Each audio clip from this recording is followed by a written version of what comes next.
Sir ఒక మాట చెప్పనా? ఆ కులకళ్ళద్దాలు తీసి చూడండి.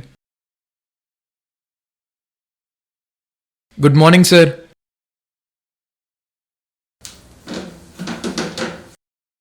నీ క్వాలిఫికేషన్స్ ఏంటయ్యా?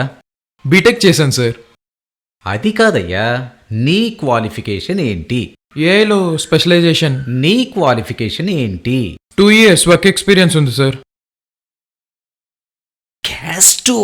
క్యాస్ట్ ఏంటి?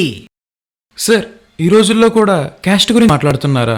అబ్బెబ్బెబ్బెబ్బెబ్బె, ఊరికే బయటికలా మాట్లాడుతుంటారు తప్ప నిజానికి కావలసిందల్లా క్యాస్టేనయ్యా. అవునయ్యా, ఉద్యోగం కావాలన్నా, ఉన్న ఉద్యోగంలో ప్రమోషన్ రావాలన్నా, ఒక పిల్లను చూడాలన్నా, ఆ పిల్లను పెళ్లి చేసుకోవాలన్నా, చివరికి లవ్ చెయ్యాలన్నా, రాజకీయాల్లోకి రావాలన్నా, సినిమాల్లోకి రావాలన్నా, ఒక హీరో సినిమా చూడాలన్నా, ఆ హీరో సినిమా హిట్ చెయ్యాలన్నా, ఫట్ చెయ్యాలన్నా, ఒకరింటికి భోజనానికి వెళ్ళాలన్నా, ఒకరిని మన ఇంటికి భోజనానికి పిలవాలన్నా, ఒకరికి అద్దెకివ్వాలన్నా ఇల్లు, వాళ్ళింట్లో మనం అద్దెకుండాలన్నా, పెళ్ళైనా, చావైనా, మంచైనా, చెడైనా, తద్దినమైనా, చివరికి ఫ్రెండ్షిప్ చెయ్యాలన్నా కావలసింది క్యాస్టేనయ్యా. సినిమాలు, టీవీలు, ఫేస్బుక్లు, పేపర్లు ఏమీ చూడట్లేదా? అప్డేట్ అవ్వాలయ్యా.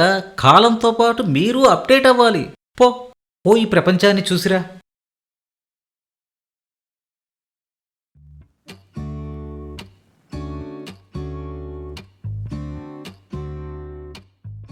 నిన్నెక్కడో చూసినట్టుందయ్యా. మర్చిపోయారా సార్?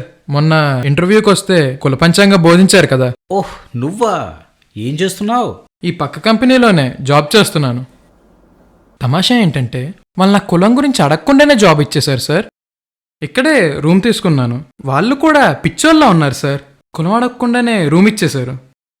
ఆఫీస్లో 5 ఫ్రెండ్స్ అయ్యారు సార్. వాళ్ళు కూడా ఏంటో ఇడియట్స్ అనుకుంటా. కులం అడగకుండానే ఫ్రెండ్షిప్ చేసేస్తున్నారు. ఆగండి సార్, ఆ కాఫీ ఏ కులం వాడు కలిపాడో అడిగే తాగుతున్నారా? సార్ ఒక మాట చెప్పనా? ఇప్పుడు మీరు కూర్చున్న ఈ హోటల్ ఏ కులం వాడిదో, ఆ కాఫీ కలిపింది ఏ కులం వాడో, మీకు కాఫీ తెచ్చిచ్చినవాడు ఏ కులమో, అన్నిటికన్నా మీరు కూర్చున్నారే కుర్చీ, దాంట్లో మీకన్నా ముందు ఏ కులం వాడు కూర్చున్నాడో. నువ్వింకా చాలా ప్రపంచం చూడాలయ్యా. నేను చూస్తాను సార్, కానీ మీరు కూడా చూడాలి. కాకపోతే ఆ కులకళ్ళద్దాలు తీసి చూడండి.